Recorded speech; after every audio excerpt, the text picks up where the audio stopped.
All right, well, what is up, my brothers from another mother, my rational sisters? This is the next question or topic we're going to record today in the rapid fire segment. Comes from, it looks like it's a comment. The guy's name is Four Loops. Interesting name. He goes, I'm really enjoying your channel. Recently found it, and so far the best on YouTube. Appreciate the love. Thank you, brother. This is, I think, a tough question or two with a bit of a harsh reality. I guess when I was in my 20s, I decided I didn't trust women enough and decided I wanted to grow our family farm business into a huge business. By the way, guys, all of these questions people are asking me, I copy and paste them in the description below if you want to read it. So he wants to grow the family farm into a huge business. All things are going good and life happens. He says he's somewhere in the middle of an alpha or a beta. Doesn't really identify with either.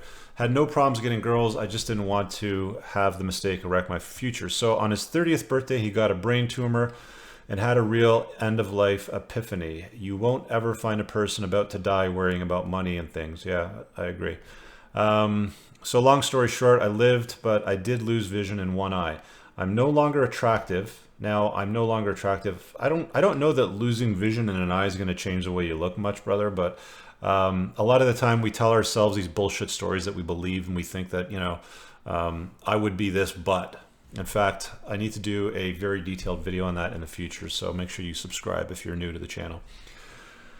Okay, no longer attractive, and at 40 decided to try the internet dating, and he had a happy ending for what he thought for at least 7 years. Anyway, so he's married for 7 years, about 47. Finally found that she was real and true. Oh, sorry, a real and true narcissist. But by then, she was divorcing me and taking everything. I found out way too late. She was off with a new guy, brand new house. Where's my book? I don't have it here on my desk. There was a book review I did the other day, guys, September 1st, if you want to scroll back in the old videos, called The Man's Tactical Guide to Women. And it'll help you vet or screen through toxic women that you do not want to settle down with, marry, move in your house, or any kind of environment. Narcissists are high on the list. I mean, you can do it, but you're going to end up in nightmare scenarios if you do. It's just creating extra layers and complexity in your life. So he marries a narcissist, but by then she's divorcing him and taking everything. Found out too late. She was off with a new guy, brand new house, debt-free, while I was left living homeless in a rat hole motel, not with 2 cents to my name. Lawyer bills and it all, not even making a 6-figure income anymore. So he goes, I'm neither red pill or blue pill. By the way, guys, it's a purple pill. I do know money and work. I do know money and work without someone to enjoy it. I'm not really sure what you're saying there. Sorry. Doesn't make me happy yet. True love doesn't exist. Well, it's been said by, I think, Rollo Tomasi in the Rational Mail, and that link's always in my descriptions of all my videos, guys. It's definitely a recommended read. That women cannot love men in the way that men want to be loved. Grab the book and read it. He goes into great depth on it, but just to kind of sum up that notion. So I'm neither red pill. I do not know money. True love does not exist. Honestly, I've tried since the divorce, but I'm just not really into the casual sex thing that much, or even shallow relationships. I've really enjoyed being married, but I'm just too old to risk it again. It seems like even though living together is almost as worth risking, what am I missing? So his question: can you have a serious relationship with a woman and not risk losing your shit? And he was asking me if I live with a woman. No, I don't. Would you live with a woman again? Okay, so to your points, to your question, can you have a serious relationship with a woman and not risk losing your shit? For the most part, no. Unless you live in a part of the world where family law and the way the state views living arrangements differently, the answer is no. I think pretty much it's understood that if you live with a woman over a certain period of time, and it depends where you live in the Western world. I think here in Ontario, it's 2 years, I believe. I haven't checked with my family lawyer, but I've had this conversation a while back, and I think it's 2 years. Somebody correct me below. But if you live with a woman for a period of time, the state views it as basically the same thing as marriage. The women have all the same rights as if you did your nuptials and had a marriage agreement. It doesn't really matter. So to answer your question, no, the answer is no. I mean, if you want to live in a way that's going to allow the government, the state, family law, I've said this before, to decide what happens with your money, your assets, access to your children, you're an idiot. You're opening yourself up to a scenario of great difficulty. Can you navigate it and get out of a bad relationship with a woman that you're living with for a prolonged period of time? Doesn't matter if you're married, cohabitating, common law, whatever. Can you get through it and navigate it without losing all of your shit, as you say? Possibly. It is possible. You'd have to be very intentional. You'd have to plan it. You'd have to structure it in a way that would minimize or eliminate risk. And again, it differs from place to place.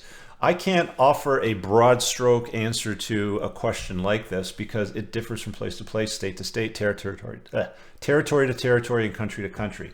It's going to be different where you live. So I tell guys this all the time on my coaching calls, especially when they're looking at settling down with a woman and assessing the risk.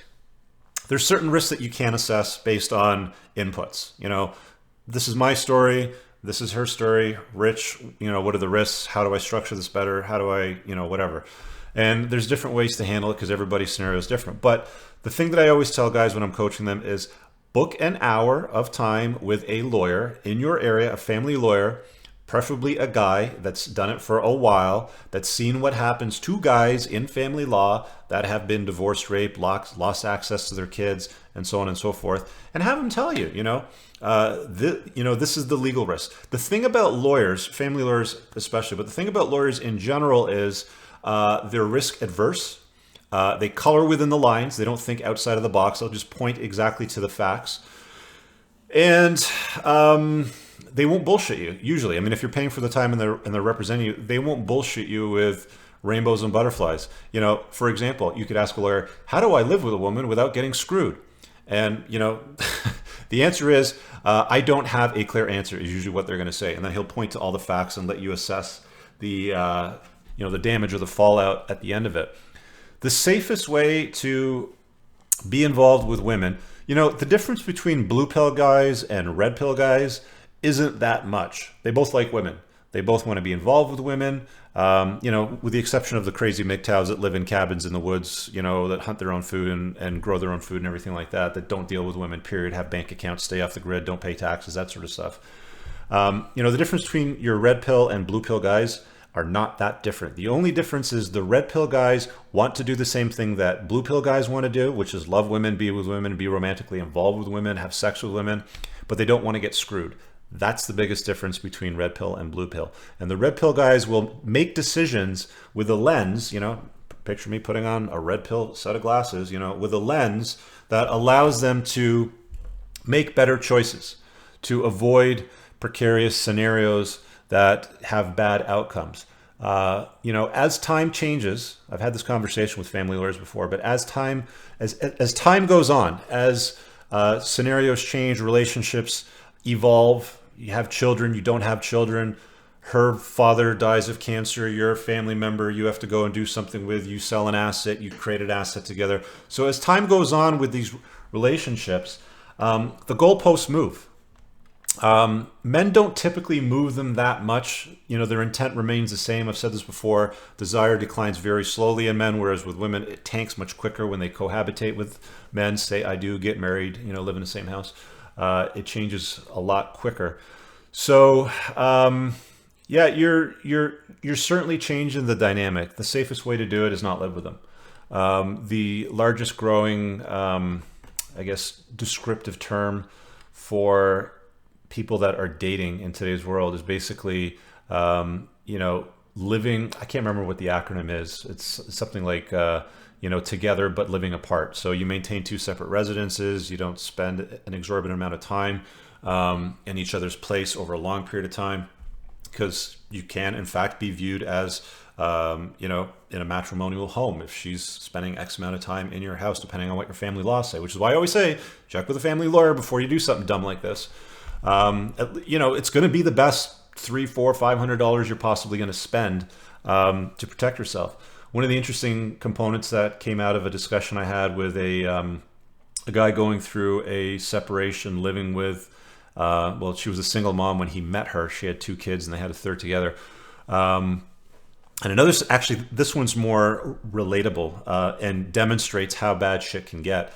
Guy was living with a single mom. She moved in with her kids on a kind of a part-time basis, not full-time. Like it was something like 2 or 3 days out of the week. But because she was posting pictures, this was very interesting. Because she was posting pictures of her family, is what she was holding out to the public on social media, on Facebook especially. Tagging him, including him in those things where it's like, there was a birthday cake out with little Jimmy and he's there hanging out with her and the kids. And it's like, she proposed to the courts that he was viewed as a family member, that the children looked at him as a father figure.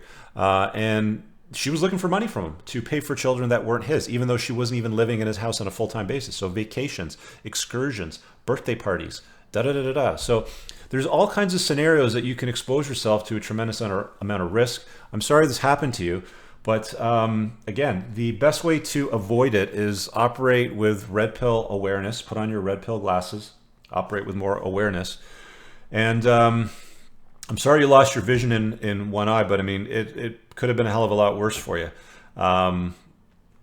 Best bet is talk to a family lawyer before you decide to cohabitate with a woman in a way that family law deems as marriage, where family law comes into effect should things not work out. That should be the filter for you. Hope that helps. Again, guys, this is the sort of stuff that I'm amazing at coaching you fellas on, and ladies too. I've talked to quite a few of you ladies too. You can book my time on, I'll put it up over here again, clarity.fm/Richard Cooper. It's best to handle or approach scenarios like this as you're coming up on them, not after the fact, after bad shit happened, because all I can really do is say, well, bad shit happened, this is what you can do going forward. If you're getting into a scenario where bad stuff could potentially happen, that's where you need coaching. I can help you navigate that. If you want to exit, I can give you at least tools and resources that'll help you minimize the cost, damage, heartbreak on the exit. Okay, hope that helps. Smash the like button. Need coaching, book my time. Leave a comment below. Let me know what you think. And if somebody needs to see this or hear the story, share it with them. Talk to you guys later. Peace.